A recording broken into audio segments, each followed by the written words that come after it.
आपने as a accountant कहीं पे ज्वाइनिंग करी, वहाँ पे आपको छोटा सा काम दे दिया गया कि भाई एक पार्टी आई है जो 1 लाख रुपए का सामान रखवा गई है, तो उनकी थोड़ी एंट्री कर देना। वो पार्टी ने 1 लाख रुपए का सामान रख के गई है, तो जो भी वहाँ पे ट्रेंड अकाउंटेंट होगा वो क्या करेगा, फटाफट आपको करके दिखा देता हूँ। मान लो पार्टी का नाम हमने सोनू रख दिया, सोनू सिंह रख देता हूँ, सोनू सिंह रख दिया, ठीक है। जो ट्रेंड होगा वो क्या करेगा, फटाफट ये ले, मान लो 1 लाख रुपए का सामान बोला, 1 लाख रुपए का सामान रख गए हैं, ठीक है। वह एंट्री कर देगा। आप देखते रह गए इस भाई ने कर क्या दिया, ठीक है। उसने बोला भाई मैंने यही करा है और कुछ नहीं है, लेज़र की एंट्री करी है, ले भाई सोनू सिंह के नाम से 1 लाख रुपए की एंट्री हमने कर दी सोनू सिंह के नाम से। अब आप बोलोगे यार तूने इसे ना सन्ड्री डेबिटर में क्यों रखा, मान लो दोस्ती होगी, आपने पूछने लग गए कैसे रखा, तो आपको बताएगा कि भाई हमने जो उधार ले रखा है और जो भी अगर हमने लोन ले रखा हो तो सिक्योर्ड लोन में रखेंगे, ऐसे रख के हम आगे बढ़ गए, इन सबको छेड़ना नहीं है और यहाँ आके हमें इसका अमाउंट डाल देंगे। अब आप बोलोगे भाई इसे छेड़ना क्यों नहीं है, तो वो बताएगा कि भाई जी ये छेड़ना इसलिए नहीं है क्योंकि इनका अभी फ़िलहाल हमें काम नहीं है, पर वो प्रॉपर बातें नहीं बताएगा कि क्यों, इनकी नेसेसरी नहीं है, रिक्वायरमेंट नहीं है, लेकिन हम सारी बातें जानेंगे 1 बाय 1 करके, ठीक है। मेनली अभी क्या पढ़ेंगे हम कि भाई इसने ग्रुपिंग करी, इस ग्रुप में डाला, तो कब किसको, किस लेज़र को, ये जो हमने लेज़र क्रिएट करा, कब उसे किस ग्रुप में डालेंगे और किस सब ग्रुप में डालेंगे। सब ग्रुप आगे की बातें हैं, अभी हम समझते हैं कि किसी लेज़र को हम ग्रुप में कैसे ग्रुपिंग करेंगे। ग्रुपिंग मतलब ताकि वो आसान हो जाए, पता तो चले कि भाई जैसे हम किताब बनाए ऑफलाइन, सॉफ्टवेयर है क्या, एक जोड़ा कोई भी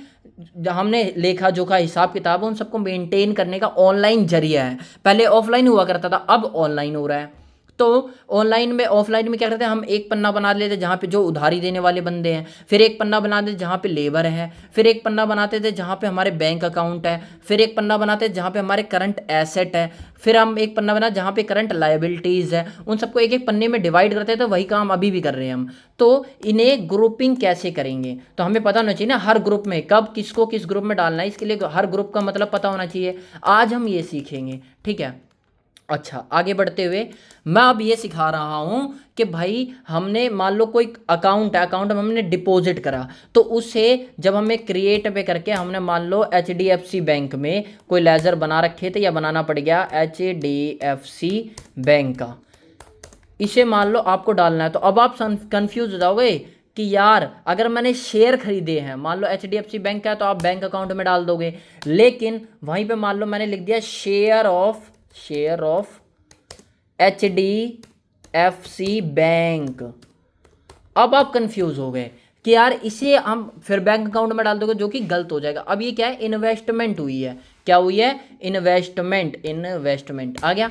अब कोई इससे ऐड करके आगे बढ़ जाएगा, आप बोलोगे यार इससे इसने क्यों इस ग्रुप में डाला। फिर एक नया बंदा आया, उसने क्या करा, क्रेडिट कार्ड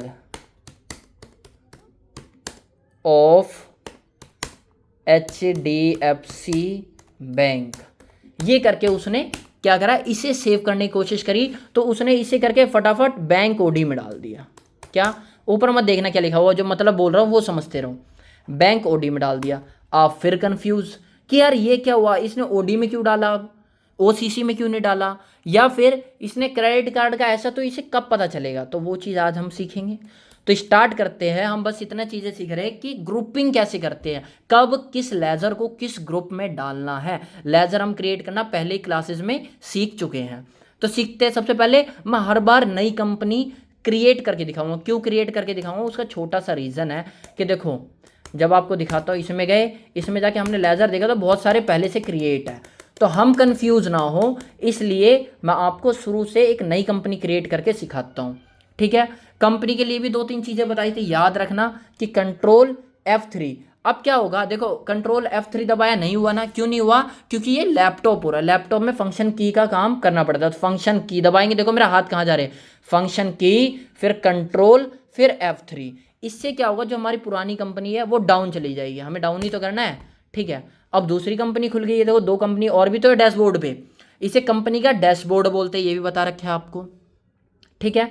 और एक और चीज़ थी, क्या चीज़ थी, FN फंक्शनल कीज़ के साथ, बहुत सारी कीज़ होगी जो यहाँ पे लैपटॉप में काम नहीं करती, लेकिन कीबोर्ड में अलग से अगर कीबोर्ड होगा आपके पास तो उसमें काम करेगी। तो लैपटॉप में जब काम नहीं करती तो उसके लिए फंक्शन ऑल्ट F3 दबाना पड़ता है। फंक्शन ऑल्ट F3, यहाँ से क्या होगा, आपकी कंपनी की जितनी ब्रांचेज है वो सारी आपको शो होनी स्टार्ट हो जाएगी। ठीक है, पर हमें क्या करना है भाई, नई कंपनी बनाना है। तो देखो क्रिएट कंपनी का ऑप्शन आ गया। ठीक है, अब इन सब का सर इनके बारे में बताओ ना, मैं धीरे धीरे सबके बारे में बताऊंगा वन बाय वन करके। अभी कंपनी क्रिएट करते हैं हम नॉर्मल से। ठीक है, कंपनी क्रिएट करते हैं। अब उससे पहले बैक आके मैं एक और चीज़ दिखाना चाहूँगा आपने, कि मैंने पहले ये चीज़ें बता रखी है आपको कि F3 से भी काम बन जाएगा। अब मैंने F3 दबाया तो आप बोलोगे नहीं बना सर, कोई ऑप्शन ही नहीं आए।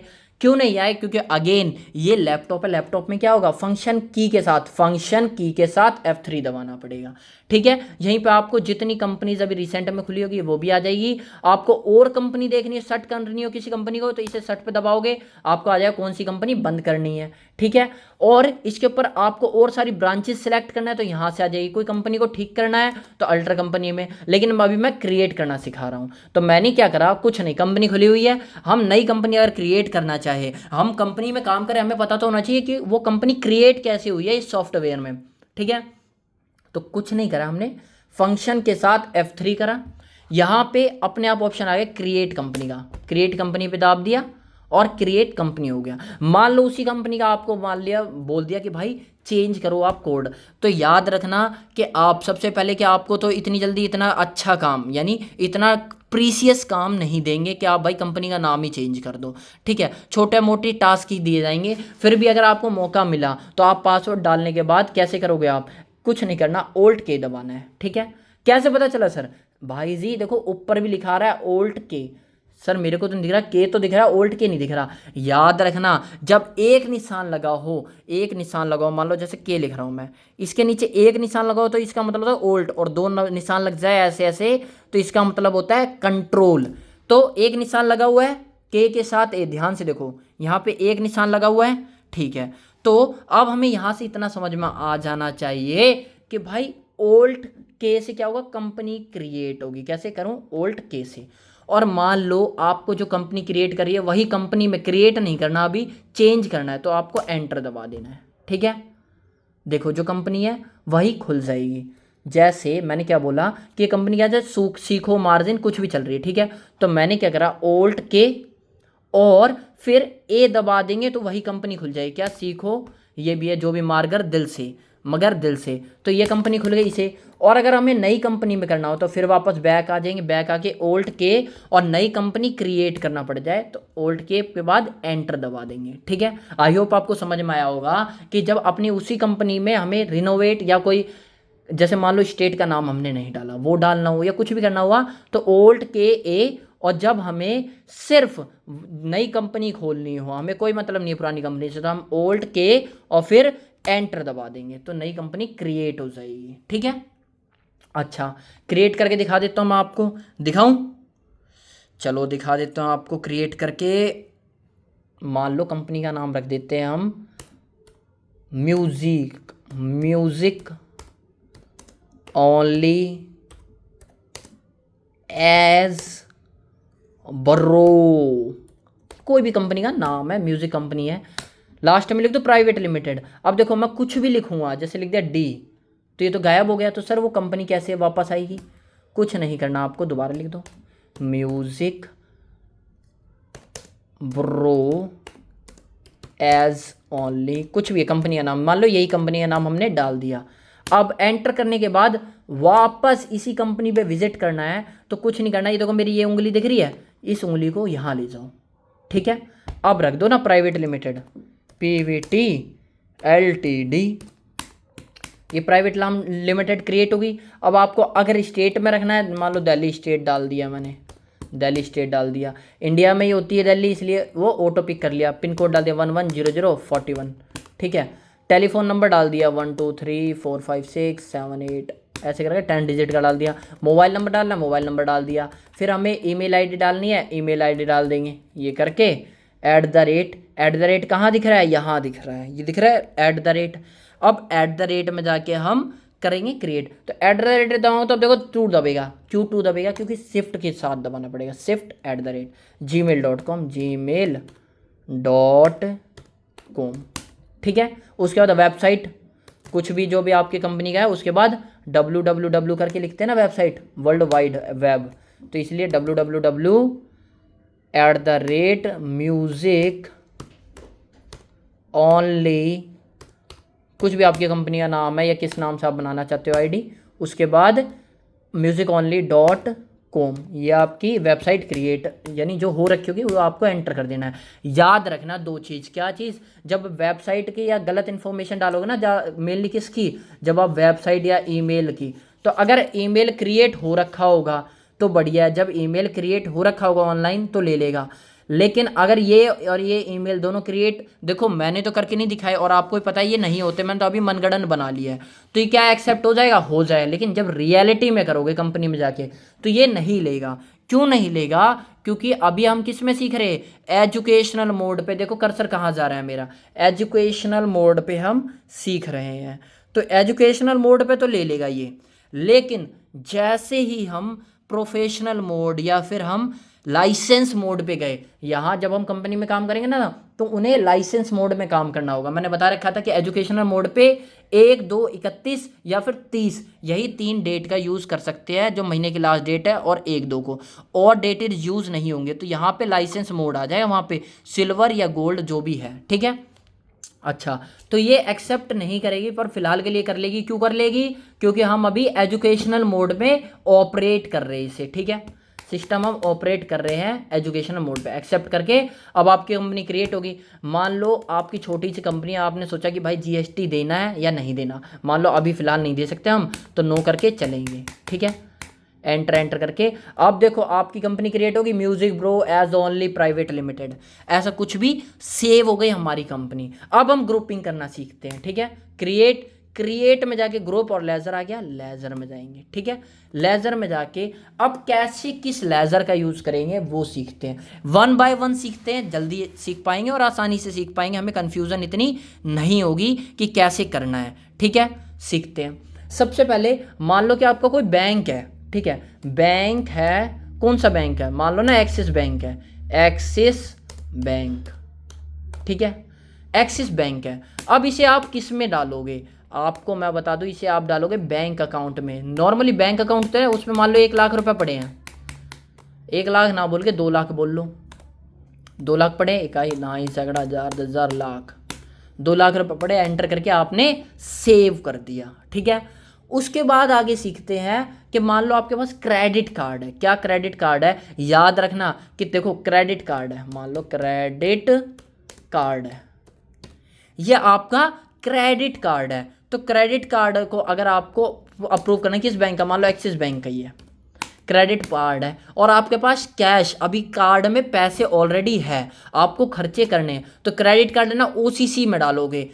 क्या डालोगे आप, जब क्रेडिट कार्ड होगा उसी बैंक का, तो आप क्या डालोगे, आप बैंक ओसीसी अकाउंट में सेकंड नंबर में, मैं लाइन वाइज लेते हुए चलूंगा ताकि आपको समझ में आए कब हमें किसका यूज़ करना है।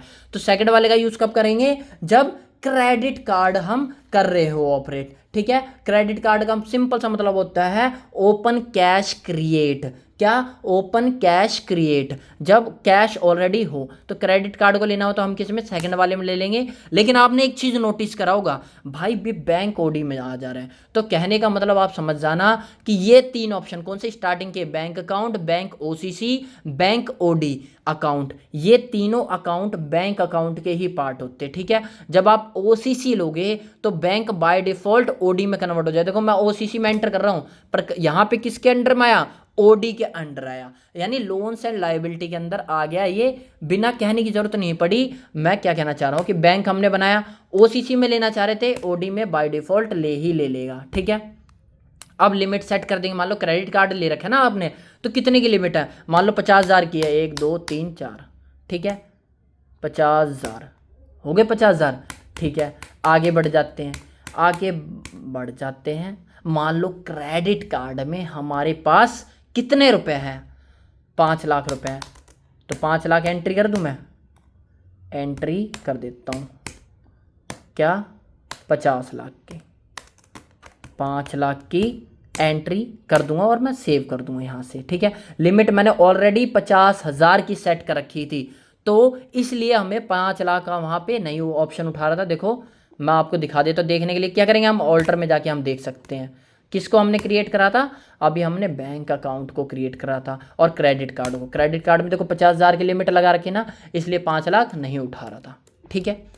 आगे बढ़ जाते हैं। हमने अभी क्या सीखा कि कब ग्रुप में एंट्री करेंगे, जब हमें अकाउंट में, जैसे HDFC कोई सा भी अकाउंट आपने खोला तो उसे डालने के लिए आपने क्या करा कि पहले क्रिएट में जाने के बाद लेजर पे गए, लेजर पे वो काम कर लेंगे, ठीक है। उसके बाद अब मान लो तीसरा बैंक अकाउंट सीख गए आप। बैंक अकाउंट जैसे मैंने HDFC बैंक है और इसका क्रेडिट कार्ड है पर मैंने इसकी लिमिट पूरी कर रखी है, तो इसे किस में रखेंगे, इसे बैंक ओडी में रख के आगे बढ़ जाएंगे, ठीक है। इसे इससे सेव कर सकते हैं, सेव कर दिया भाई। ऐसी मान लो और भी चीज़ हो तो ऐसी हमें सेव कर देना है, और ज़रूरी नहीं है बैंक का नाम ही डालो। वैसे ऑनलाइन जब आप करोगे तो आपको बाय डिफ़ॉल्ट जैसे ऑटो करेक्शन होता है ना, ऐसा शो होने लग जाएगा कि भाई यहाँ ये डालना है। फिर भी अगर मान लो हमें अभी तो ऑटो करेक्शन शो नहीं हो रहा, मान लो TT नाम का आपने बैंक खोला तो इसे बैंक अकाउंट में या किसी में भी डाल सकते हैं, ठीक है। ये तीनों चीज़ 1 2 3 क्या, bank account, bank OCC, bank OD, ये तीनों एक ही पार्ट है बैंक अकाउंट के, याद रखना। क्योंकि और याद रखने वाली क्या बात है कि भाई ये बैंक OD और OCC एक अकाउंट है, ये अकाउंट है। कितने टोटल ग्रुप होंगे यहाँ, ग्रुप होंगे कितने, 34 होंगे। लेकिन जो बच्चे पढ़ रखे हैं वो जानते हैं कि भाई 34 नहीं 28 होते हैं। तो अभी टैली ने यहाँ पे बढ़िया से डिज़ाइन नहीं करा, तो इसलिए 4-6 ग्रुप अभी एक्स्ट्रा है, 34 है टोटल। तो कौन कौन से सेम है, सिमिलर है, वो आपको बताता हुआ चलूँगा, ठीक है। आगे बढ़ते हैं। OTT डालने की जगह अब मान लो डिलीट कैसे करेंगे, बैक स्पेस से नहीं हो रहा, डिलीट से हो जाएगा, ठीक है। आगे बढ़ते हुए क्या सीखते हैं हम कि भाई मान लो कोई ब्रांच है आपके, मान लो नागलोई ब्रांच है, नागलोई ब्रांच है जहाँ पे क्या है, आपकी दूसरी कोई कंपनी, म्यूजिक कंपनी खोल रखा है आपने अकेडमी, तो इसे तीसरे वाले अकाउंट में डाल सकते हो, क्या, ब्रांच एंड डिवीज़न में, ठीक है। इसमें करके एंट्री हमने कर दी। कोई अमाउंट पहले से पड़ा है तो उसे ओपनिंग बैलेंस में हम डाल देंगे, ठीक है। अब एक नई चीज़ सीखते हैं, कैपिटल भी 3 टाइप के हो सकते हैं। कौन कौन से कैपिटल हो सकते हैं, या तो इक्विटी शेयर कैपिटल, या फिर प्रेफरेंस शेयर कैपिटल, या फिर ऑनर कैपिटल। अगर किसी ऑनर ने पैसे लगाया, मान लो मैं कंपनी में ऑनर हूँ, सनी नाम है मेरा, ठीक है, ऑनर हूँ और मैंने कंपनी में पैसे लगाया, तो ये किस में जाएगा, नीचे वाले में, अकाउंट, कैपिटल अकाउंट में, ठीक है। सनी ने क्या करा है, कैपिटल लगाया है, तो मैं ऐसे कंफ्यूज ना हो जाऊँ इसलिए मैं पूरा नाम लिख दूं, सन्नी कैपिटल, ठीक है। अच्छा, ऐसे किस में, कैपिटल अकाउंट में डाल दिया और आगे बढ़ गया। मान लो ये मैंने सेव कर दिया सनी कैपिटल के नाम से। अब मान लो कि भाई मेरे को कैपिटल किसी आउटसाइडर ने दिया है जिसका नाम क्या है, शर्मा, तो मैं लिख दूँ शर्मा जी, इनका क्या है, 50,000 रुपये दे रखे हैं मान लो इन्होंने, ठीक है। तो मैं क्या बोलूँ, कैपिटल अकाउंट में ही डालूंगा। कैपिटल अकाउंट 3 टाइप के होते हैं, preference share, equity share capital और ओनर का कैपिटल। ओनर का कैपिटल लगा दिया, मान लो बाहर वाला शर्मा जी ने लगा रखा है, तो इसे भी कैपिटल अकाउंट में डाल के मान लो 50,000 लगाया, तो ओपनिंग बैलेंस में हम 50,000 शो कर देंगे, 50,000 शो कर देंगे इस ओपनिंग बैलेंस में, ठीक है। कितने, 50,000। कई बार एंट्री नहीं होती तो यहाँ से भी आप उठा सकते हो, ठीक है। 50,000 हमने शो कर दिया। आगे बढ़ते हुए क्या सीखते हैं कि अभी क्या हुआ था, कैपिटल अकाउंट में मैंने पैसे लगाए थे बाहर, एक मान लो बोर्ड ऑफ मेंबर है बोर्ड के, जिन्होंने सब मिलके इक्विटी बराबर के शेयर के कैपिटल लगा रहे हैं। उनमें एक का नाम है मान लो राहु नाम है, ठीक है। तो इसे भी कैपिटल अकाउंट में रखेंगे, जितना अमाउंट होगा उसका एंटर कर देंगे, एंटर कर देते हैं, ठीक है। एंट्री नहीं लेगा तो इन वाले बटन से कर देते हैं, मान लो 60,000 है, कर दिया भाई, कर दिया, ठीक है। आगे बढ़ते हुए हम सीखते हैं कि अभी हमने क्या करा, कैपिटल अकाउंट, बैंक अकाउंट और बैंक OCC और OD को हमने सीख लिया। अब हम सीखते कैश इन हैंड में। एक चीज़ याद रखना कि मैंने अभी तक कैश का यूज़ नहीं करा है, बोलो सर वो तो लेज़र क्रिएट करोगे ना, याद रखना टैली बाय डिफ़ॉल्ट भी लेज़र देती है। क्या कितने ग्रुप 28 देती है टैली, और लेज़र कितने देती है, देखो ये तो ग्रुप दे दिया 28 और लेज़र देती है पूरे 2 लेज़र। कौन कौन से, ये तो देखो क्रिएट कर रखा है, कैश नहीं क्रिएट करता पर क्रिएट है ऑलरेडी, ठीक है। और प्रॉफिट एंड लॉस का अब क्यों देती है, आप खुद सोचो, कोई कंपनी आपने खोला है, ये क्या है सॉफ्टवेयर, क्या है टैली, क्या है सॉफ्टवेयर है, यानी हिसाब किताब। तो जब आप कंपनी खोलोगे हिसाब किताब किसका होगा, पैसों का होगा, तो कैश की इन्वॉल्वमेंट होगी होगी, और किसकी इन्वॉल्वमेंट होगी, और प्रॉफिट एंड लॉस की इन्वॉल्वमेंट होगी। अब आप ना चाहते हुए भी कंपनी खोला है तो या तो आपकी कंपनी लॉस में जाएगी, और या फिर हो सकता है आपने मेहनत अच्छी करी है तो प्रॉफिट में जाए। तो प्रॉफिट एंड लॉस को हमने क्रिएट नहीं करा, देखो राहु शर्मा जी, सन्नी कैपिटल और भी चीज़ें, नागलोई ब्रांच या फिर HDFC बैंक क्रेडिट, ये सब हमने क्रिएट करा था, पर कैश को नहीं क्रिएट करा, ना ही प्रॉफिट एंड लॉस को क्रिएट करा, पर ये आ रहा है अपने आप क्योंकि ये टैली में बाय डिफ़ॉल्ट होता है, ठीक है। अब सर क्या मैंने डिलीट कर सकता हूँ, भाई जी जो आपने क्रिएट करा ना उसे डिलीट करके दिखाता हूँ। कैसे डिलीट करेंगे, ऑल्ट डी, आ गया डिलीट हो गया, लो। और डिलीट क्या कर सकता हूँ सर, शर्मा जी को डिलीट कर दो, राहु जी को डिलीट करना चाहूँ कर सकता हूँ, ऑल्ट डी कर दो, हो जाए डिलीट, एंटर मारते ही, ठीक है। अब कब एंटर नहीं होगा, अब देखो आप प्रॉफिट एंड लॉस कंपनी ने बना के दी थी टैली ने, अब इसे डिलीट करने की सोचो आप, डिलीट हो जाए, ऑल्ट डी से करना है ना, नहीं हो रहा, देखो ऑल्ट डी करके दिखा रहा हूँ, नहीं हो रहा, क्योंकि प्रॉफिट एंड लॉस ना चाहते हुए भी होगा ही होगा। तो क्या सर बाय डिफ़ॉल्ट जितने भी ऑप्शन बन रहे हैं वो सब डिलीट नहीं होंगे, ज़रूरी नहीं है ना। देखो कैश बनाया था, इसे डिलीट कर सकता हूँ मैं, कर दिया ना डिलीट। अब कैश दिख रहा है क्या, नहीं दिख रहा। हमें देखना हो तो कहाँ जाते हैं हम, भाई ऑल्टर में जाके हम लेज़र पे देखते हैं, लेज़र पे हमें कैश नहीं दिख रहा क्योंकि कैश का हमने डिलीट कर दिया है। सर कैश डिलीट कर दे तो अब कैसे काम चलेगा, कोई नहीं, कैश बना देंगे। और कैश की इन्वॉल्वमेंट हो, देखो मान लो आपने कंपनी खोला, वो सर्विस के बेस पे कंपनी, पैसे की इन्वॉल्वमेंट है ही नहीं उस कंपनी में, पर आपको लेखा जोखा रखना है तो आपने कैश के लेजर की जरूरत नहीं, तो आप हटा सकते हो, लेकिन प्रॉफिट एंड लॉस का नहीं हटा सकते। अच्छा अब आप बताओ कि कब कैश का लेजर, अब मैं बना के दिखाता हूँ। पहले देखो मान लो कैश की इन्वॉल्वमेंट हो गई, आपको जरूरत पड़ी, आपने बना लिया, कैश का बना लो। कैश को किस में डालोगे, कैश इन हैंड में डालोगे, डाल के सेव कर दिया, ठीक है भाई। आपने मान लो कंपनी खोली थी, उसमें 1 लाख रुपए आपके पास कैश था, तो कैसे अगर बोल दिया 1 लाख रुपए कैश था, उसे भी दिखाना हो तो कैसे, ऑल्टर में जाएंगे और हमें थोड़ा सा करेक्शन कर देंगे, क्या, कैश में लेज़र बना हुआ था कैश का, अभी हमने दोबारा डिलीट करके फिर बना दिया था, और कैश में यहाँ ओपनिंग बैलेंस आ गया ना, यहाँ पे मान लो 50,000 रुपये थे आपके पास, तो यहाँ से एंट्री कर देना। कैसे करेंगे एंट्री किसकी, ये तो क्या हो गया, पेज अप हो गया, ठीक है, page up page down. Entry को चेंज करने के लिए लेज़र चेंज करना हो तो वहीं से पेज अप, दो पेज डाउन जाने से चेंज हो रहे हैं ना लेज़र, हमने जो क्रिएट करना हो, और अदर लेज़र्स को देखने के लिए पेज अप पेज डाउन का यूज़ करते हैं। तो पेज अप पीछे प्रीवियस चीज़ों को देखने के लिए पेज अप करेंगे, पेज अप करने पर आ गया कैश में हमें अमाउंट डालना था 50,000, 50,000 डाल के दिखा देता हूँ मैं, आपने कितने, 50,000, 50,000 हो गया, ये हो गया 50,000, और सिंपल मैं क्या कर दूंगा, एंट्री कर दूंगा इनकी, ठीक है, हो गई।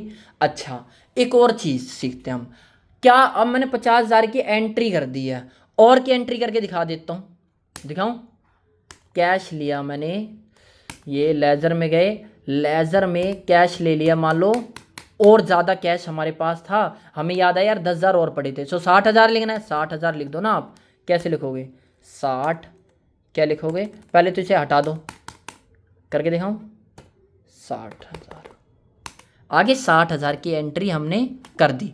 अच्छा क्या अब मैं डिलीट कर सकता हूँ इसको, करके देखते हैं,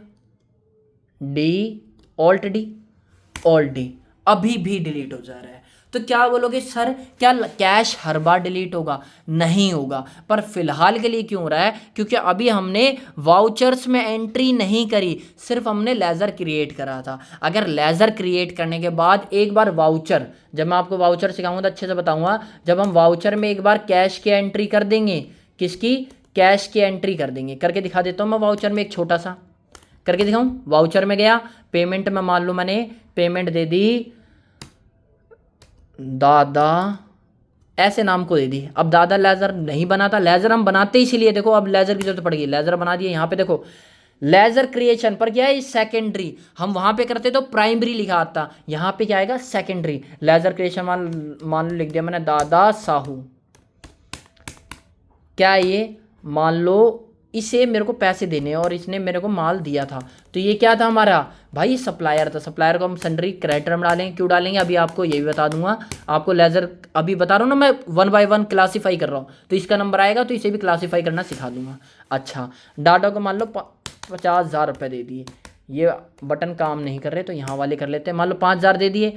ऑन अकाउंट का मतलब होता है कि भाई हमें एग्जैक्ट नहीं पता कि अकाउंट कैसा रेफरेंस है, पुराना है नया है, लेकिन अभी न्यू रेफरेंस लेते हैं, यानी नया काम में। ठीक है, पहली बार हुआ ये काम। अच्छा, अब क्या गया हमारे पास से, कैश गया है। कैश गया है, कैश गया है, तो कैश का क्या होगा, लेजर क्रिएट करते हैं, करें। अच्छा, कैश का लेजर क्रिएट करते हैं, कैश। ठीक है, कैश इन हैंड में डाल देंगे। ठीक है, अब देखो कैश 5,000 की एंट्री मैं कर चुका हूं। ठीक है, एंट्री हो गई। देखने के लिए आपको सिंपली किस में जाना है, डे बुक में जाके आप देख सकते हो कि एंट्री हुई है या नहीं हुई। कैश की एंट्री हुई है। अब आप बताओ, कैश का आपने एक बार यूज कर लिया, कहाँ पे, वाउचर। डे बुक में जाके हम देख सकते हैं करा या नहीं करा। कैश का यूज एक बार हो गया। अगर कैश का यूज एक बार हो गया तो क्या मैं आप डिलीट कर सकता हूँ, डिलीट करके दिखाता हूँ। नहीं होगा भाई, डिलीट करके दिखा देता हूँ ना। आपने डिलीट करने के लिए ऑल्ट डी, नहीं हो रहा डिलीट, देखो ना, ऑल्ट डी। उस टाइम हो जा रहा था, अब क्यों नहीं हो रहा, क्योंकि हमने वाउचर की एंट्री कर चुके हैं। पहले वहां पे नो वाउचर लिखा रहा था, लेकिन अब नो वाउचर लिखा नहीं आएगा। यहाँ पे देखो सारे में नो वाउचर, लेकिन इस पे हमने एंट्री कर रखी है तो नो वाउचर नहीं आया। जिस कंपनी में एंट्री कर रखी है वहाँ नो वाउचर एंटर्ड का ऑप्शन नहीं आएगा, क्योंकि यार हमने एंट्री कर दी है। इसमें भी अभी आ रहा था, अब नहीं आ रहा क्योंकि हमने एंट्री कर दी है। अच्छा, अब कैश का लेजर सर डिलीट करना चाहता हूं मैं ये जो कैश लेजर दिख रहा है मुझे, ये डिलीट करना चाह रहा हूँ। ऑल्ट डी से तो हो नहीं रहा सर। अब इसका मतलब क्या है कि कैश का लेजर एक बार यूज करने के बाद जिंदगी भर डिलीट नहीं हो सकता उस कंपनी से। हो सकता है, उसके लिए जरूरी नहीं है कि हमें कंपनी डिलीट करनी पड़े।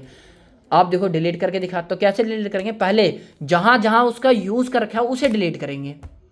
यूज यहीं तो करा है अभी तो हमने, तो पहले ऑल्ट डी से इसे डिलीट करेंगे। अब कर सकते हो डिलीट, करके दिखा दो डिलीट। चलो भाई करके दिखा देता हूँ। ऑल्टर लेजर कैश, अब ऑल्ट डी करके देखो, हो गई ना डिलीट।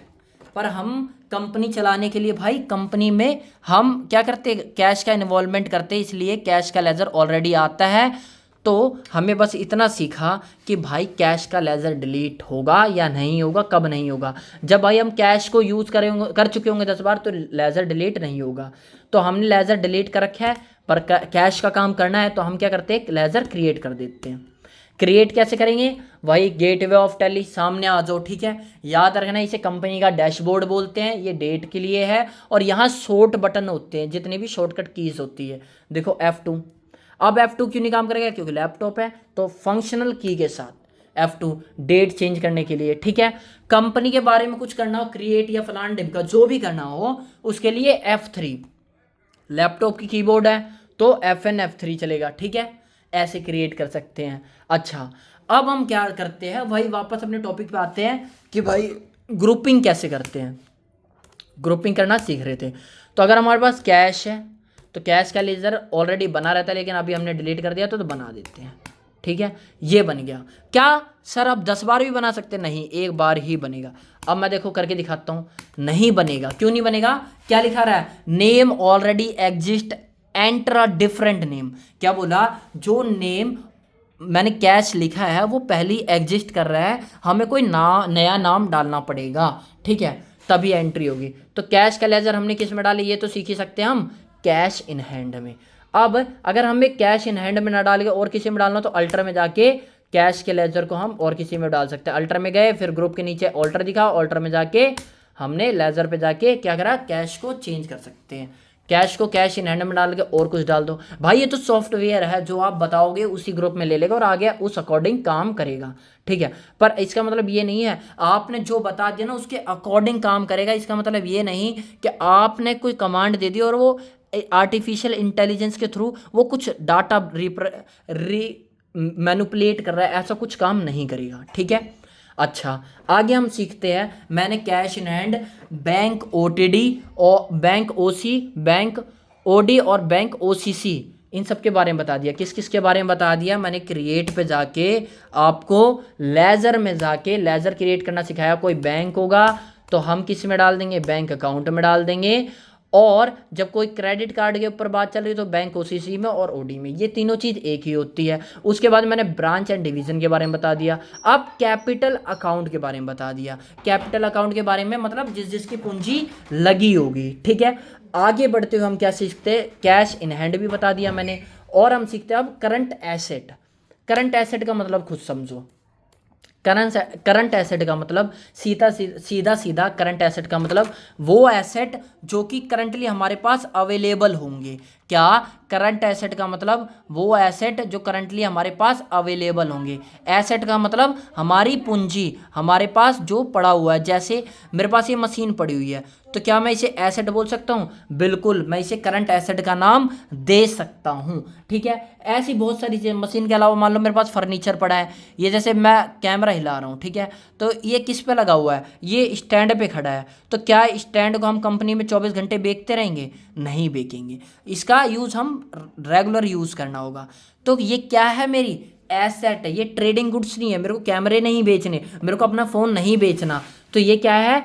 करंट एसेट नहीं, फिक्स्ड एसेट है। एसेट का मतलब होता है हमारे पास जो संपत्ति हो। और उसका उल्टा, जस्ट उल्टा हो जाएगा अगर हमारे पास उसकी संपत्ति की जगह क्या हो? लेजर में जैसे मैंने बोला कि संपत्ति हमारे पास किताबें है, बैग्स है, बुक है, फैन है, ये सारी क्या हमारे क्या है? एसेट है। लेकिन मान लो जिम्मेदारी, मान लो हमने किसी से पैसे उधार लेकर वो वापस करने हैं, तो वो हमारी लायबिलिटी में काउंट होगी। करंट एसेट का मतलब आप एसेट का मतलब समझ गए, मतलब कोई पूंजी। तो दो टाइप की पूंजी होगी, एक तो मतलब जो अभी फिलहाल के लिए, और एक है लॉन्ग टाइम के लिए। जैसे मैंने ये लैपटॉप ले रखा है, तो ये लैपटॉप क्या है? आज के लिए नहीं, ये आगे तक के लिए है। तो ये जो आगे तक के लिए, इसका यूज़ बार बार करना हुआ, तो ऐसे एसेट को जो आगे तक यूज़ आने वाले होंगे जैसे फिक्स्ड एसेट बोलेंगे। और जो करंट एसेट होंगे, जैसे मान लो आपने कोई बिल काटा, ठीक है, क्या नाम से काट दिया? मान लो अरुण नाम से काट दिया। अरुण नाम से आपने बिल काट दिया, तो बिल, अरुण का बिल लिख दूं मैं? ऐसे हिंदी में लिख देते, क्या दिक्कत है? अरुण अरुण अरुण का बिल। अरुण का बिल, मान लो ये रिसीवेबल है, हमें मिलेगा भी। तो अगर हमें मिलेगा और मिला नहीं है, तो क्या मैं इसे करंट एसेट में डाल सकता हूँ? बिल्कुल डाल सकता हूँ। करंट एसेट में डाल के हमने, मान लो ये बिल था मान लो 50,000 का, जरूर नहीं है 5,000 का, मान लो ना 5,000 का, तो 5,000 की एंट्री करके मैं एंटर करके सेव कर देना है, ठीक है। तो आई होप आपको समझ में आया करंट एसेट क्या होता है, ठीक है। Bill, receivable. और कहीं ना कहीं करंट एसेट का मतलब होता है 1 साल के भीतर भीतर, अकाउंटिंग टर्म में करंट एसेट का मतलब होता है वो सारे एसेट जो हमारे पास रखे हैं, जिसका यूज हम 1 साल के अंदर अंदर, हमें जैसे बिल रिसेबल रखा है, मतलब हमें 1 साल के अंदर अंदर ये मिल ही जाएगा, ये हमारे एसेट के तौर पे। जरूरी नहीं है 1 साल के अंदर अंदर, मतलब 7 महीने मिले, हो सकता है कल परसों मिल जाए। तो ये सारे एसेट, एसेट मतलब मेरी संपत्ति है भाई, मिल सकती है, ठीक है। आगे बढ़ के हम सीखते हैं करंट एसेट के बाद करंट लायबिलिटी। करंट लायबिलिटी क्या होती है? याद रखना, आप करंट लायबिलिटी किस में काउंट करोगे? मान लो आपने कंपनी में गए और वहाँ पे एंट्री कर रहे हो, पीएफ की एंट्री कर रहे हो, ठीक है, पीएफ की एंट्री कर रहे हो, तो पीएफ को आप क्या डालोगे? करंट लायबिलिटी में। अब बोलोगे सर पीएफ मैंने तो निकलवाया था, ये तो मेरा एसेट था यार, संपत्ति थी हमारी। आपकी संपत्ति थी, लेकिन जब आप कंपनी में काम करोगे तो किसके बिहाफ पे काम करोगे? आप एज अ ओनर बन के काम करोगे। जब ओनर बन के काम करोगे तो ओनर के लिए पीएफ क्या है? पीएफ एक लायबिलिटी है, क्योंकि उसे जो भी लेबर काम कर रहे होंगे उनको पीएफ जमा करवाना पड़ेगा, तो इसलिए इसे करंट लायबिलिटी में डाल दिया। अच्छा, और चीज़ें बताओ। मान लो और चीज़ है, उसे 60,000 का ईएसआई देना है। ईएसआई याद रखना, ये ईएसआई जो होता है स्टेट के लिए जो इंश्योरेंस होता है, वो हमेशा ज़रूरी नहीं है कि तुमसे ही कटे। ईएसआई कटता होगा अगर आप अच्छी कंपनी में जाते होगे, तो वहाँ पे ये भी करंट लायबिलिटी का पार्ट होता है। क्यों करंट लायबिलिटी का पार्ट होता है? क्योंकि भाई साहब ये भी ओनर को भी कुछ ना कुछ पार्ट ESI का कंट्रीब्यूट करना पड़ता है, ठीक है। तो इसे भी करंट लायबिलिटी में डाल के हमने सेव कर दिया, ठीक है। साथ साथ लगे हाथ एक और चीज़ सीख लेते हैं। क्या सीख लेते हैं? Duties and tax. क्या? Duties and tax. मान लो आपको GST की पेमेंट करनी है, GST की पेमेंट करनी है, GSTD जिसकी भी करनी हो, तो ये टैक्स एंड ड्यूटीज़ में आ जाए। किस में? टैक्स एंड ड्यूटीज़ या ड्यूटीज़ एंड टैक्स में। कहाँ है ड्यूटीज़ एंड टैक्स? ये रहा, ठीक है। अब आगे बढ़ जाएंगे हम। कितने रुपए, अगर कोई अमाउंट हमें गिरना हो तो हम ओपनिंग बैलेंस के तौर पे 3 लाख रुपए डाल सकते हैं। डाल के हमने ऐसे सेव कर दिया। अब आप बोलोगे सर आपने अभी हमें लाइन वाइज लेके चल रहे थे, पर अब लाइन वाइज नहीं लेके चले। कोई दिक्कत नहीं है, मैंने लगे हाथ एक छोटी सी चीज़ और बता दी। अब आगे सीख लेते। क्या सीखते हैं? अब हम सीखते हैं डिपॉजिट, कैश डिपॉजिट। मान लो आपको डिपॉजिट करना है, आपको जब डिपॉजिट करना है, मान लो सैलरी आई और उसे आप डिपॉजिट करने चले गए। Salary deposit, deposit, salary deposit. मान लो सैलरी डिपॉजिट नहीं तो मतलब एक कोई और चीज़ मान लो ना, कैश डिपॉजिट करना है। मान लो आप कंपनी में गए, कंपनी वालों ने बोला भाई कैश डिपॉजिट करना है, उसकी एंट्री चढ़ा देना। आपने कैश डिपॉजिट की एंट्री चढ़ा दी, पर उससे पहले क्रिएट भी तो हुआ होगा। जब किसी ने क्रिएट करा होगा, जब किसी ने क्रिएट करा होगा तो उसने कैसे क्रिएट करा होगा, ठीक है। उसने भी तो कुछ ना कुछ लेज़र बनाए होंगे। तो कैश डिपॉजिट का लेज़र उसने जब बनाया होगा तो उसने उस लेज़र को कहाँ डाला होगा? डिपॉजिट में। डिपॉजिट का दिख रहा है ये रहा। देखो करंट लायबिलिटी हम सीख चुके हैं, करंट एसेट भी सीख चुके हैं, कैश इन हैंड भी सीख चुके हैं, कैपिटल अकाउंट क्या होता है वो भी देख चुके हैं, ब्रांच डिवीजन और बैंक अकाउंट के बारे में भी देख चुके हैं। अब हम क्या देख रहे हैं? करंट लायबिलिटी के बाद डिपॉजिट करना। उसने डिपॉजिट के अंदर देखो कैश डिपॉजिट को किस में डाला? इसमें 50,000 का, जितने का भी हो, मान लो 56,000 का है, कर दो मैं एंट्री। 56,000 का, एक जीरो बढ़ना नहीं चाहिए, ठीक है। ये हो गई एंट्री किसकी? कैश डिपॉजिट की। कैश डिपॉजिट के अलावा अगर हमें और कुछ डिपॉजिट करना हुआ, मान लो एडवांस रेंट दे दिया आपने अपनी फैक्ट्री का। क्या करा? एडवांस रेंट दे दिया अपनी फैक्ट्री का, एडवांस रेंट दे दिया। तो एडवांस रेंट क्या है? ये भी तो कैश डिपॉजिट में आया है, ठीक है भाई। अच्छा, आगे बढ़ के हम सीखते हैं। मान लो एडवांस रेंट के अलावा आपने सिक्योरिटी अलाउंस टाइप जैसे होता है ना, सिक्योरिटी गिवन कर दिया आपने, सिक्योरिटी दे दी। तो अगर सिक्योरिटी डिपॉजिट, सिक्योरिटी डिपॉजिट करी है। सर ये बड़े बड़े अक्षरों में क्यों आ रहा है? क्योंकि कैप लॉक ऑन है, इसे ऑफ कर सकते हो, ठीक है। सिक्योरिटी डिपॉजिट करी, डिपॉजिट में आ जाएगा। आगे बढ़ जाते हैं। कोई अमाउंट हो तो सिंपली हमें उसे ओपनिंग बैलेंस में डाल देना है, ठीक है। आगे बढ़ते हुए हम सीखते हैं कैश लायबिलिटी हम सीख चुके हैं ना, करंट लायबिलिटी सीख चुके हैं, करंट एसेट सीख चुके हैं, बैंक अकाउंट सीख चुके हैं, बहुत सारी चीज़ें हमने सीख ली है। अब हम आगे बढ़ते हुए करंट एक्सपेंस सीखते हैं। क्या? करंट या डायरेक्ट एक्सपेंस। क्या सीखते हैं? Direct expense.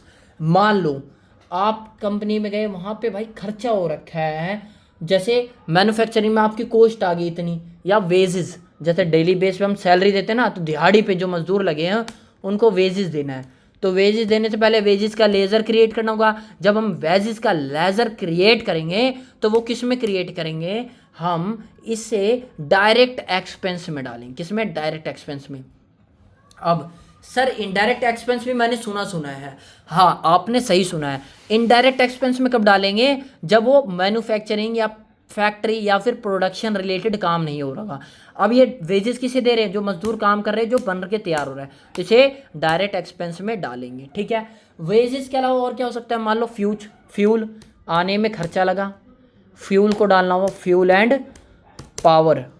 अगर इसका लेज़र क्रिएट करना हुआ तो आप इसे भी डायरेक्ट एक्सपेंस में डाल के सेव कर देंगे एंट्री से, ठीक है।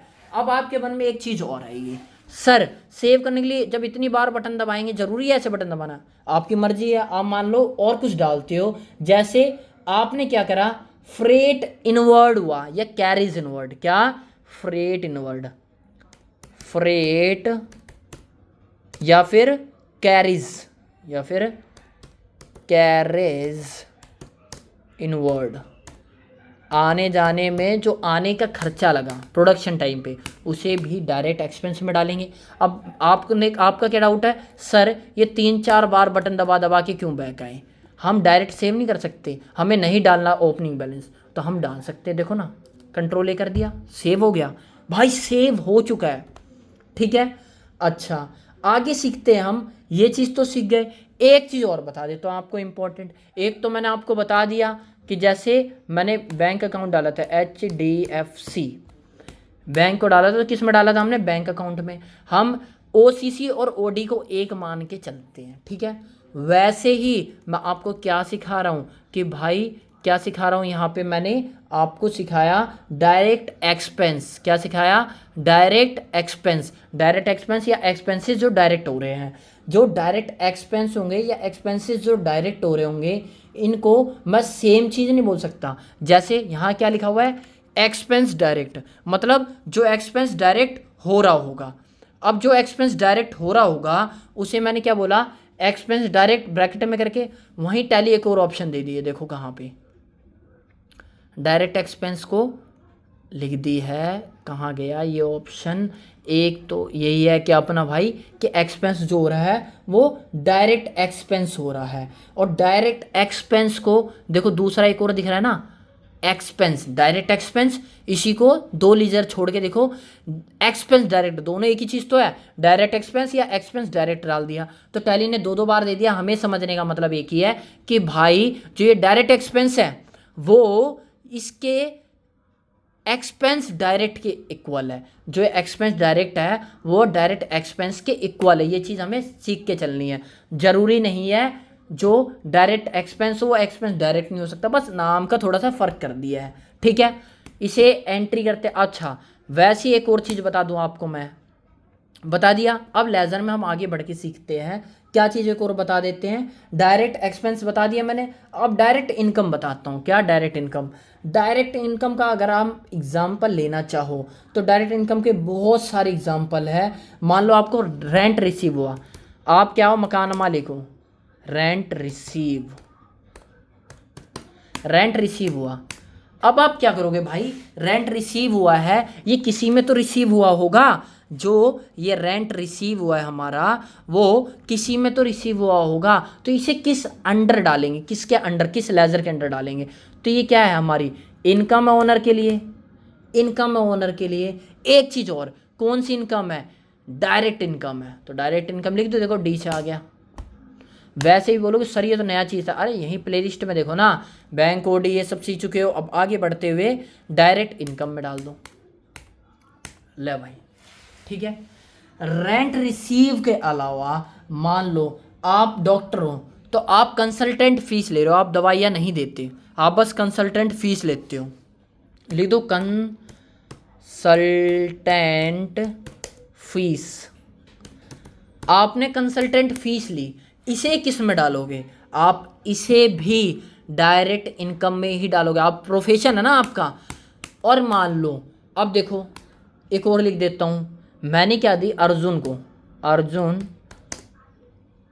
कंसल्ट किया, कंसल्ट किया, और मैंने इसकी फीस ले ली। इससे किससे? अर्जुन से। मान लो अर्जुन से, नाम दूसरा रख देते हैं, अर्जुन से हमने कंसल्टेंट फीस ये ले ली। तो अब मैं डायरेक्ट में डालूंगा, इनडायरेक्ट में? नॉर्मली हम डायरेक्ट में डाल देंगे कंसल्टेंट फीस को, लेकिन फिलहाल किस में डालेंगे? इनडायरेक्ट इनकम में। अब बोलोगे सर इनडायरेक्ट में और डायरेक्ट में कब डालूं मैं? तो इनडायरेक्ट इनकम में कब डालोगे आप? इनडायरेक्ट इनकम, इनकम इनडायरेक्ट कह सकते हो। तो जब डायरेक्ट इनकम और इनडायरेक्ट इनकम में सिंपल सा डिफरेंस है। मान लो आप थे तो डॉक्टर, लेकिन आपने अर्जुन, कोई बच्चा है आपके यहाँ का, उसे एडवाइस दी कि भाई पढ़ लिया करो, तो अब इसकी फ़ीस तो लोगे नहीं आप। जब फीस नहीं लोगे तो इसे आप किस में शो करोगे?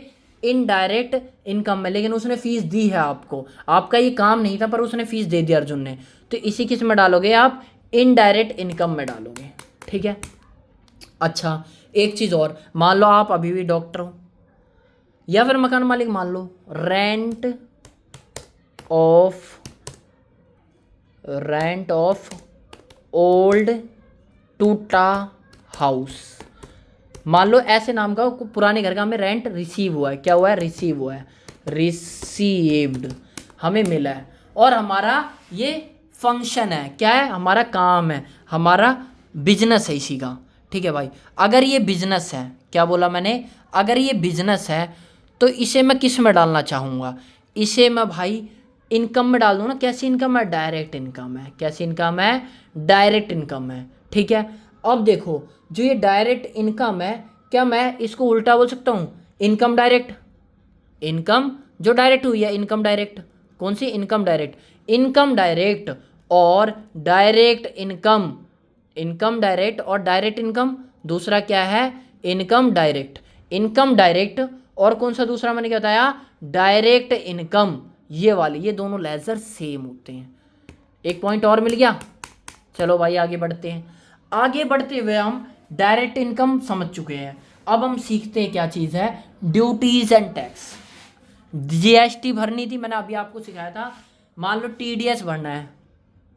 टीडीएस एक टाइप का टैक्स है, इसे हम किस में लेंगे? ड्यूटीज एंड टैक्स में लेंगे। ठीक है, आगे बढ़ जाते हैं। करंट लायबिलिटी में भी ले लेंगे तो कोई दिक्कत वाली बात नहीं है, हम उसमें भी ले सकते हैं। ठीक है, आगे बढ़ते हुए हम सीखते हैं करंट ड्यूटीज एंड टैक्स के बाद सीखते हैं हम एक्सपेंस इनडायरेक्ट। कौन सा? मैंने मान लो कुछ भी लिया। अब हम क्या सीखते हैं? देखो, ड्यूटीज एंड टैक्स के बाद एक्सपेंस डायरेक्ट। अभी तो सिखा चुका हूँ मैं आपको डायरेक्ट एक्सपेंस, ये सेम चीज़ है। फिक्स्ड एसेट, मान लो आपकी कंपनी में कोई, मान लो लैपटॉप आए, 4 लैपटॉप। क्या है? Laptop, laptop. अब उसकी एंट्री करनी होगी। एंट्री पहले जब आप लेज़र क्रिएट करोगे तो लेज़र को क्या है? लैपटॉप। लेज़र एक टाइप की मशीन है ना लैपटॉप, जो कि फिक्स्ड एसेट है। एसेट तो हमारा, पर कैसा एसेट है? फिक्स्ड एसेट है। क्या? फिक्स्ड एसेट है। तो फिक्स्ड एसेट में डाल के हम इन्हें सेव कर देंगे। ठीक है, ओपनिंग बैलेंस, मान लो 10 लैपटॉप आपको पहले से पड़े थे और औरों की एंट्री करनी है। ये बटन काम नहीं कर रहे तो इससे हम कर सकते हैं एंट्री। कर दिए 10,000 के, मान लो 10,000 के लैपटॉप थे, एंट्री कर दिया आपने। ठीक है भाई, आगे बढ़ते हैं। आगे बढ़ते हुए एक और नई चीज़ें सीखते हैं। क्या चीज़ सीखते हैं? कि अभी तक हमने क्या सीख लिया कि भाई ड्यूटीज एंड टैक्स के बाद इनडायरेक्ट एक्सपेंस और फिक्स्ड एसेट में क्या अंतर है। फिक्स्ड एसेट मतलब कोई मशीन ले लो, मान लो फर्नीचर आपने खरीद लिया, फर्नीचर, तो इसका लेज़र बनाना हुआ, लेज़र बनाना हुआ।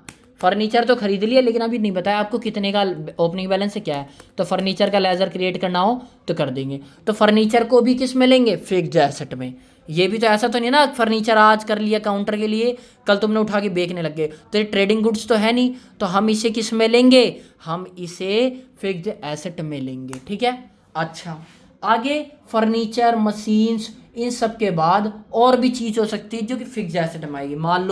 मान लो मैंने कोई, मेरी एकेडमी है, अब एकेडमी मैंने बहुत मेहनत से उसको नाम कमाया है।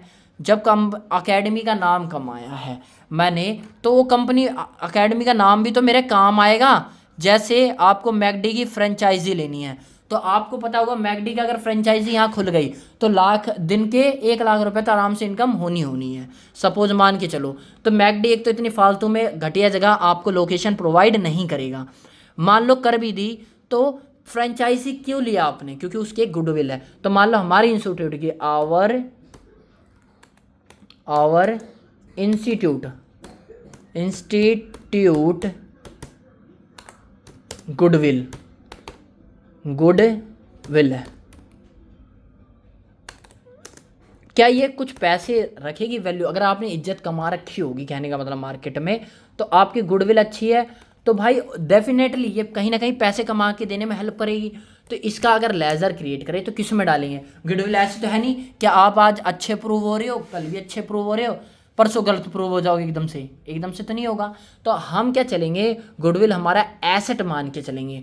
गुडविल मतलब अच्छी इमेज है। हमने ये तो नहीं बोला बैडविल, हमने गुडविल बोला। तो अच्छी इमेज है तो हमारी एसेट है। कौन सी एसेट है? फिक्स्ड एसेट है। ठीक है, फिक्स्ड एसेट है। तो एक चीज़ बताओ, सर आपने मशीन डाली, उसी भी फिक्स्ड एसेट में डाल दिया, गुडविल को भी फिक्स्ड एसेट में डाल दिया। बिल्कुल डाल सकते हैं। मान लो आपने कोई नई मेडिसिन डिस्कवर कर दी, तो उसका पेटेंट करवाओगे, पेटेंट। या आपने कोई डांस मूव नया बना लिया, तो उसका क्या करवाओगे? पेटेंट करवाओगे। पेटेंट क्या हमारा फिक्स्ड एसेट है, ये भी याद रखना, ठीक है। अच्छा सर इनमें थोड़ा सा डिफरेंस बताओ, पेटेंट और मशीन जच नहीं रहा, पता है क्यों नहीं जच रहा? क्योंकि याद रखना फिक्स्ड एसेट को हम दो चीज़ों में क्लासीफाई करेंगे। किन किन चीज़ों में? एक तो फिक्स्ड एसेट को हम डिवाइड करेंगे कि भाई ये फिक्स्ड एसेट क्या है, हमारी टेंजिबल एसेट है।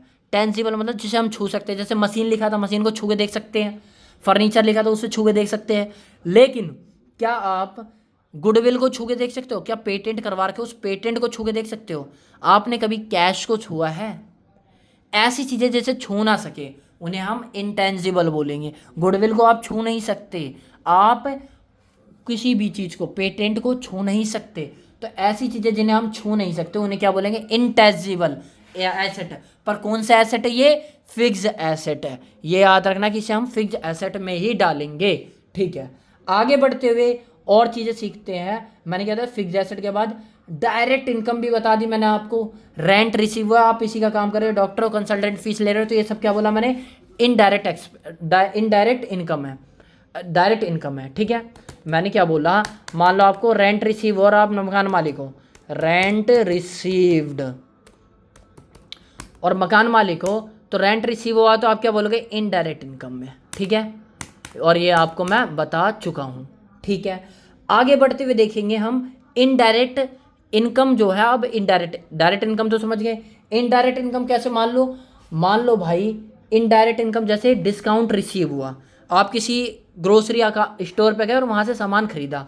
आपने जब सामान खरीदा तो क्या हुआ? हमें डिस्काउंट मिला, discount received, discount received 40% of या जो भी डिस्काउंट हमें रिसीव हुआ, तो हम क्या बोलेंगे? यहाँ इनडायरेक्ट इनकम हुई है। हमारा काम तो इसका था नहीं, तो इनडायरेक्ट इनकम हुई है, तो इसे, इसका लेजर को हम, लेजर जब हम इसका क्रिएट करेंगे तो उसे इनडायरेक्ट इनकम में डालेंगे, ठीक है। इनडायरेक्ट इनकम में डाल देंगे। और उसके बाद डायरेक्ट इनकम, देखो इनडायरेक्ट इनकम के बाद अगर हम करना चाहे तो हम इनडायरेक्ट एक्सपेंस में भी डालेंगे। अब देखो क्यों बोला मैंने, मान लो इनडायरेक्ट एक्सपेंस आपको मैं पहले भी बता चुका हूँ, कैसे? सैलरी पेड कर दिया आपने, सैलरी पेड, सैलरी पेड। अब इसे किस में डालेंगे? सैलरी की जगह ऑफिशियल वर्क है, तो इसे इनडायरेक्ट इनकम की जगह इनडायरेक्ट एक्सपेंस में डालेंगे, ठीक है।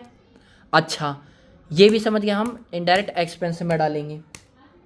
आगे बढ़ते हुए इनडायरेक्ट इनकम में कब डालेंगे? मैंने अभी अभी आपको बताया था कि रेंट रिसीव हुआ, या फिर मान लो आपको इंटरेस्ट रिसीव हुआ, आपने कुछ पैसे दिए थे पर इसका आपका पर्सनल काम नहीं है, आपने फिर भी पैसे दे रखे थे, तो जब आपने पैसे दे रखे होंगे तो इनकम, इंटरेस्ट रिसीव हुआ है। क्या रिसीव हुआ है? इंटरेस्ट रिसीव हुआ है। आपने पैसे दे रखे थे, इनकम रिसीव हो, लेकिन आप इसका ही धंधा नहीं करते, तो इसको क्या बोलोगे? इनकम तो है मेरी, पर इनडायरेक्टली वे से आई है। आपने कमेटी लगाई थी, वहाँ पे इंटरेस्ट रिसीव हुआ, तो वो सारी किस में आ जाएंगे? इनडायरेक्ट इनकम में आएंगे, ठीक है। आगे बढ़ते हुए थोड़ी सी चीज़ें और बच रही है, मैं बाकी तो करवा चुका हूँ। अब मान लो आपने शेयर्स खरीद लिए, शेयर्स ऑफ, मान लो टाटा कंपनी के आपने शेयर खरीदे। क्या? Shares of Tata. आपने टाटा कंपनी के शेयर खरीद लिए, तो इसे आप किस में डालोगे? अगर डायरेक्ट एंटर करते चल जाओ तो इनडायरेक्ट इनकम में, लेकिन ये है क्या? इन्वेस्टमेंट है, तो इन्वेस्टमेंट में डाल के आप सेव कर दोगे, ठीक है। आई होप आपको ये भी समझ में आया होगा। अच्छा आगे मान लो आपने, अब बताओ मेरे को, शेयर्स ऑफ विक्की फाइनेंस का आपने कर लिया। क्या खरीदा आपने? शेयर्स ऑफ विक्की फाइनेंस का। क्या बोला? Share of Vicky finance, Vicky finance का आपने शेयर खरीद लिया, तो ये भी तो इन्वेस्टमेंट है, इसे भी इन्वेस्टमेंट में ही डालोगे, ठीक है। और मान लो एक्सिस बैंक का शेयर खरीद लिया, तो लिख दूं मैं share of axis bank, share of axis bank, इसे भी इन्वेस्टमेंट में डाल के, अब बार बार ना दबाने के लिए क्या, कंट्रोल ए से भी सेव कर सकते हो, ठीक है। आगे बढ़ते हुए अब मान लो आपको नहीं दिखाना, आपको ये दिखाना है भाई लोन्स एंड एडवांस में। मान लो सैलरी गिवन, आपने सैलरी दे दी, एडवांस में सैलरी दे दी मान लो, ठीक है। सैलरी ठीक है, किस में दे दिया आपने, एडवांस में दे दी। Salary given in advance, salary advance में दी होगी तो आप किस में डालोगे, नीचे देखो जस्ट लोन्स एंड एडवांस में डालोगे आप, ठीक है। इसे भी ऐसे करते हुए हम सेव कर लेंगे। सेव करने के लिए दो ही ऑप्शन है, या तो कंट्रोल ए या फिर एंटर एंटर एंटर करके, ठीक है, एट दिस टाइम, अभी के लिए, ठीक है। आगे बढ़ते हुए और भी चीज़ें सीखते हैं। क्या सीखते हैं, मान लो आपको लोन ले रखा है, आपने क्या ले रखा है, लोन ले रखा है। मान लो किससे लिया आपने, HDFC से ले रखा है या किसी से लोन ले रखा है, तो उसका नाम आप शो नहीं करना चाहते, आप उसका नाम शो नहीं करना चाहते भाई ये किस टाइप का लोन है। मान लो उसका नाम मैंने YY करके XYZ करके सेव कर दिया, तो लोन्स एंड एडवांस की जगह अब लोन्स लाइबिलिटी है, तो लायबिलिटी ये क्या है, जिम्मेदारी तो है लोन्स, तो हमने डायरेक्ट इसमें डाल के हम कितने का, 50,000 का मतलब ले रखा था, तो 50,000 लिख दो, 50,000, एक जीरो और बढ़ाऊँ, 50,000 का आ गया। अच्छा, अब मान लो आप कोई ऐसी चीज़ है, कोई ऐसे छोटे मोटे खर्चे, मतलब मशीन रिपेयर करवाना हो गया, मशीन रिपेयर करवाना हुआ, रिपेयर करवाना हो गया। मान लो मशीन रिपेयर करवाया और उस पर पता है कितने रुपए लगे, मात्र एक बंदा आया, उसने बोला सर मैं कर दूंगा, पैसे तो लूँगा पर कम पैसे लूँगा, उसने 5 रुपये लेने लग गया, तो उसे क्या मैं किस में डालूंगा, एक्सपेंस में नहीं, इसे प्रोविज़न में डाल देंगे। किस में डाल देंगे, मिसलीनियस एक्सपेंस में, मिसलीनियस एक्सपेंस में डाल देंगे। अच्छा, अब आप मिसलीनियस एक्सपेंस में जब आप डालोगे, किस में, लोन्स लायबिलिटी के बाद देखो सीरीज वाइज चल रहा हूँ मैं, मिसलीनियस एक्सपेंस में जब आप डालोगे तो आपको क्या समझ में आएगा कि भाई ये तो एसेट ब्रैकेट मारा है। क्यों, क्योंकि भाई मशीन रिपेयर करवा रहे हो, मशीन एसेट का ही तो काम करेगी, हमें कमा के देगी, तो एसेट का काम हो रहा है, इसलिए मिसलीनियस एक्सपेंस में डालेंगे। मिसलीनियस एक्सपेंस में इसलिए डाल देते हैं कि हमें इतनी क्लियर करने की जरूरत नहीं होती, मिसलीनियस मतलब हमें इतना क्लियर करने की जरूरत नहीं होती, और हमने जो ये पेमेंट आज यूज़ करी है वो कल ना कल को काम आएगी, ठीक है। तो आई होप आपको मिसलीनियस एक्सपेंस भी समझ में आया होगा, छोटे मोटे खर्चे। अच्छा, उसके बाद अब मान लो आपने प्रोविज़न मतलब मान लो आपने कर दिए, मान लो टोटी ठीक करवाई, टोटी ठीक करवाई, इसे कहाँ ले लेंगे, इसे प्रोविज़न में ले सकते हैं, ठीक है। ऐसा एक्सपेंस जो हमें करवाना पड़ गया क्योंकि उससे काम नहीं चलता, ठीक है।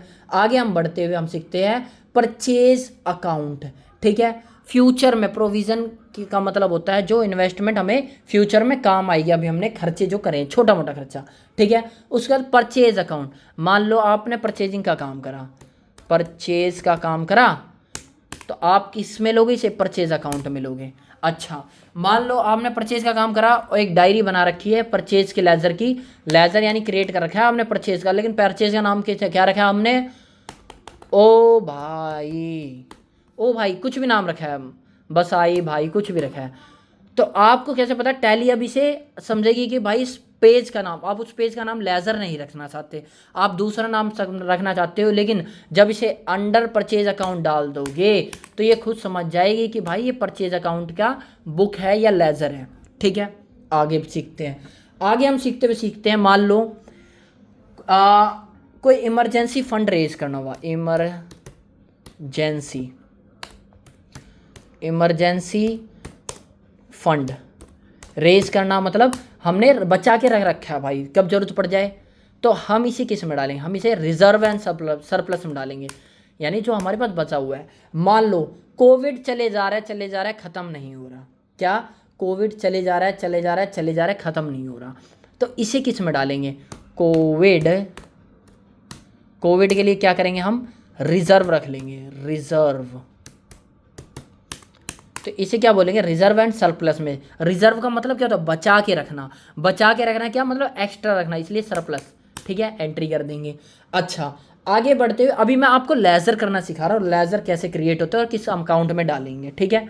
अब रिटेन्ड अर्निंग, मान लो आपने अर्निंग करके आपने उसे थोड़ा बचा लिया, क्या कर लिया, रिटेन कर लिया, क्या कर लिया, रिजर्व कर लिया, तो मान लो आपने अर्निंग को आपने ऐसे लिख दिया, कुछ भी लिख सकते हैं, अर्निंग लिख के उसे रिटेन करना है, बचा के रखना है, तो बचा के रखने वाले लेजर हम क्रिएट करना हो तो ऐसे क्रिएट करेंगे, ठीक है। रिटेन अर्निंग का अंडर एक ग्रुप बना रखा है, उसमें डाल के हम बना देंगे। ये ग्रुप बना रखा है टैली ने ऑलरेडी, हम और ग्रुप बना सकते हैं, लेकिन फिलहाल जो बना रखा है उसके बारे में सीखते हैं, क्योंकि इन मोस्टली यानी 99% कंपनीज का काम इन्हीं ग्रुप से चल जाता है अगर वो टैली सॉफ्टवेयर को यूज़ करती है एज अ अकाउंटिंग सॉफ्टवेयर, ठीक है।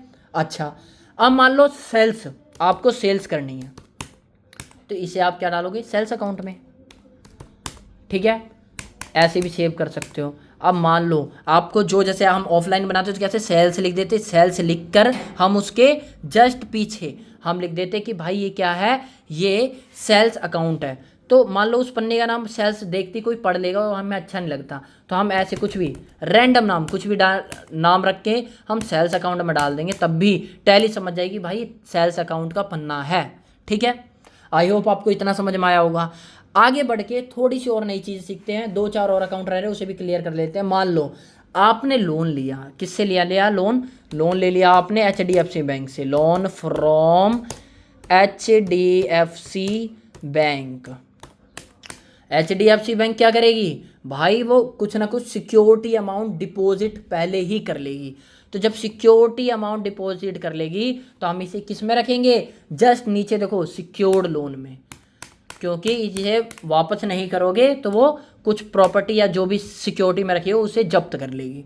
अच्छा, प्लेज या मोर्टेज गिरवी रख के हम सिक्योर्ड लोन उठाते हैं, जैसे loan from Bajaj, loan from Bajaj. अब बोलोगे सर मैंने तो लिया था एक बार और फ्री में ले लिया था।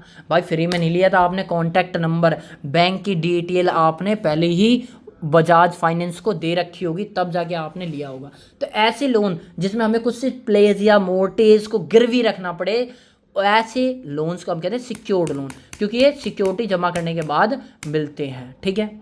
अच्छा, आगे सीखते हैं स्टॉक इन हैंड, ठीक है। स्टॉक इन हैंड मतलब मान लो आपने कंपनी खोल रखी थी म्यूजिक की, उसमें स्पीकर पड़े हुए हैं, स्पीकर क्या, स्पीकर्स एंड माइक हमारे पास पड़े हुए बहुत सारे, 50,000 के मान लो, तो 50,000 के इसको हम किस में डालेंगे, स्टॉक इन हैंड। हमारे पास इतना स्टॉक अभी है, ठीक है।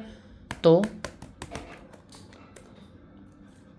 बैग गए, बेचने के लिए अगर आपने रख रखा है माइक, अगर हमने बेचने के पर्पज से रख रखा है तो स्टोर कर रखा है अगर स्पीकर और माइक को, इसको कंफ्यूज मत करना है फिक्स एसेट के रात। फिक्स एसेट में क्या हम बेचने के लिए नहीं रखे, पर फिलहाल इसे बेचने के लिए रख रखा है तो स्टॉक इन हैंड में रख देंगे, हमारे पास स्टॉक बचा हुआ है, ठीक है। और एंटर करके सेव कर देंगे। उसके बाद हम बढ़ते हुए सीखते हैं, क्या सीखते हैं, सन्ड्री क्रेडिटर के बारे में। अब वापस हमने पॉइंट पे आते हैं, याद है जब आप किसी कंपनी में गए थे तो उसने बोला था कि सोनू मान लो डिलजिम नाम का कोई इन्वेस्टर या वो है बंदा जो पार्टी है, उसने हमें 1 लाख रुपए दिया, तो उस पार्टी को क्रिएट करने के लिए, पार्टी क्या है, सप्लायर है, सप्लाई करेगी ना, 1 लाख रुपए का सामान सप्लाई कर रखा है, तो ऐसे सप्लायर को करने के लिए सन्ड्री क्रेडिटर में डालेंगे। सन्ड्री क्रेडिटर में किसे डालेंगे, किसी भी सप्लायर को जो भेजता है सामान देता है, ठीक है। अब मान लो हमने जो सामान लिया उसे बेच दिया हमने पूजा को, किसको बेच दिया, पूजा को बेच दिया। तो पूजा को जब हम बेचेंगे तो पूजा क्या हमारी कस्टमर है, कस्टमर को डेप्टर बोलेंगे, क्या, सन्ड्री डेप्टर बोलेंगे, सन्ड्री डेप्टर बोलेंगे टैली में, ठीक है। अच्छा, आगे बढ़ते हुए हम सीखते हैं सस्पेंस अकाउंट। मान लो कोई ऐसी एंट्री है जो इसका हमें कुछ पता ही नहीं है लेकिन कोने में पड़ी है, तो कोने में पड़ा कैश, मान लो कैश पड़ा उसकी एंट्री करनी है, तो कोने में पड़ा कैश को किस में एंट्री कर देंगे, सस्पेंस अकाउंट में। सस्पेंस अकाउंट में डालने का फ़ायदा क्या है कि भाई ये जब सस्पेंस अकाउंट में डालेंगे ना तो इसके बैलेंस शीट होगी उस पर कोई इफेक्ट नहीं जाएगा, ठीक है। सस्पेंस में डाल के हम सेव कर देंगे। एक चीज़ और सीखते हैं कि भाई अनसिक्योर्ड लोन, मान लो जैसे लोन लिया आपने, लोन फ्रॉम संदीप से आपने लोन लिया, मान लो कोई दोस्त है इससे लोन लिया, तो क्या आप कोई चीज़ गिरवी रखोगे, नहीं रखोगे, तो ये कैसे अनसिक्योर्ड लोन है, क्योंकि आपको सिक्योरिटी कोई जमा नहीं करनी पड़ी, तो ऐसे लोन को आप अनसिक्योर्ड लोन में रख दोगे। आई होप आपको आज का लेक्चर समझ में आया होगा। आगे बढ़ के एक छोटी सी चीज़ और सीख लेते हैं, क्या सीखते हैं कि भाई ग्रुप है, ग्रुप और कैसे बनेंगे, मैंने क्या बोला, लेज़र में जाके देख सकते हैं। हमने देखो आज कितने लेज़र क्रिएट करे, ये सारे लेज़र आज हमने क्रिएट करे हैं, ठीक है। अब मान लो थे तो हमारे बाय डिफ़ॉल्ट 2 लेज़र, कौन कौन से, कैश और प्रॉफिट एंड लॉस का लेज़र। आगे बढ़ के हम क्रिएट करना चाहते ग्रुप, जैसे ग्रुप हमारे कितने थे सर, बाय डिफ़ॉल्ट कितने ग्रुप थे हमारे, ग्रुप थे टोटल 28 ग्रुप, ठीक है। टोटल मेन ग्रुप जो होते हैं 28 थे, 34 में क्या थे, 6 सिमिलर थे, इसलिए हम बोलते हैं 28 ग्रुप होते हैं, ठीक है। आगे बढ़ के अब मान लो नया ग्रुप क्रिएट करना हो, जैसे हमने अभी लेज़र क्रिएट करा ना बार बार, वैसे ही ग्रुप अगर क्रिएट करना हो तो कैसे, ग्रुप में गए, ग्रुप में एंटर कर दो। एंटर करके मान लो कैसे सिचुएशन देखो, मान लो आपका बिजनेस बढ़ गया आउट ऑफ कंट्री, तो अब सप्लायर मान लो एक सप्लायर अफ्रीका का है, एक सप्लायर नाइजीरिया का है, एक सप्लायर यूएसए का है, ठीक है। नाइजीरिया यूएसए, तो आप कैसे लिखोगे, लिख देते हैं नाइजीरिया, नाइजीरिया, नाइजीरिया का सप्लायर है तो क्रेडिटर, एंटर करके सेव कर लेंगे। अच्छा अब मान लो एक सप्लायर है यूएसए का, यूएसए का सप्लायर है, तो यूएसए का जब सप्लायर होगा क्या, यूएसए सप्लायर पूरा लिख देते हैं ताकि कंफ्यूज ना हो हम। यूएसए सप्लायर जब लिखा तो ठीक है, सन्ड्री क्रेडिटर में ही लेंगे इसे भी, ठीक है, और एंट्री कर देंगे।